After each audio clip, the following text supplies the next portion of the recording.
I'm Dr. Namratha Sharma, practicing as a naturopathy and yoga physician with over 6 years of experience now in this field. I have taken into stress and lifestyle management as a passion and specializing in this field since about 4 years now. To talk more on stress, I would like to give example of two of the cases which I have treated.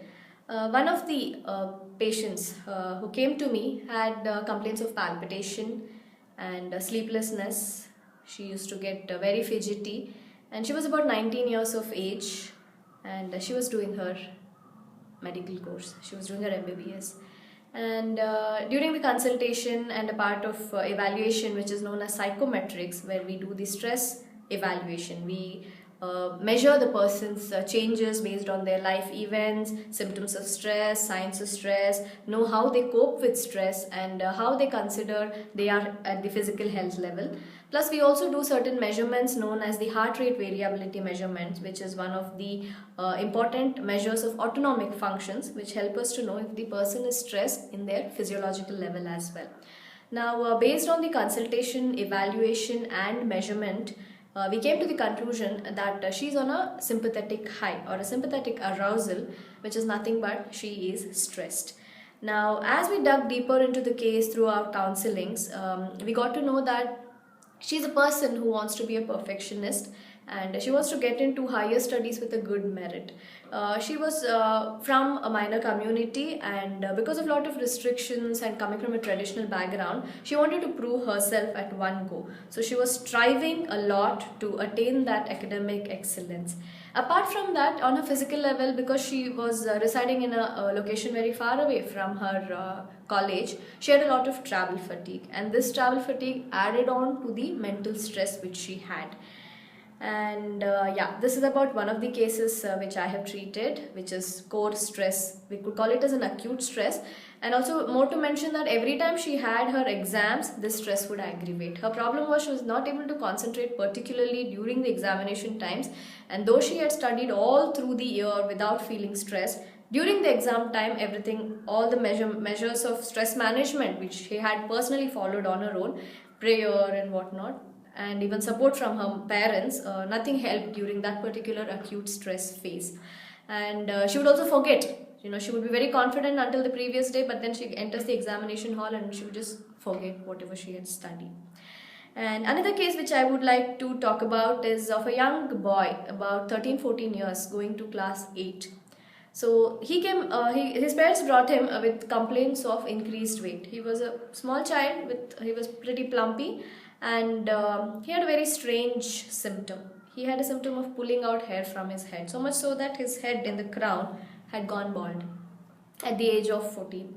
And again, we had to do stress evaluation, psychometrics, consultation, talk to the child, not in the presence of parents, talk to the child on its own, and we'll just let the child speak and speak. It took a couple of sessions to help the child build up a rapport with us and get confidence in opening up. So as usual, the stress evaluation at the physiological level, the heart rate variability showed that this child was also on a sympathetic arousal from the physiological point of view. And the psychometrics, where we measure the stress, didn't show any much events in the life, any serious life events which had happened to the child. But the child did show certain signs and symptoms of stress. For example, dealing with the panic, having a couple of phobias, so on and so forth. And the child's parents were pretty supportive, but still this symptom of pulling out hair from the head never came down. The child used to wear a cap and move around everywhere. Many evaluations. By the way, this condition is known as trichotillomania. People do suffer from this condition, and it's not something very rare. People are there who have this condition. It could be pulling out hair from the head or even from the eyelashes or anywhere in the body. So through a lot of evaluations and spending time with child, we got to know that one of his classmates was a big bully. So that is why child didn't want to go to school, and the child also spent time with the same classmate, being traveling in the same bus, being in the same seat or something. And there were many times when the child used to draw cartoons or sketches with this particular bully as a villain or something and trying to harm the bully back.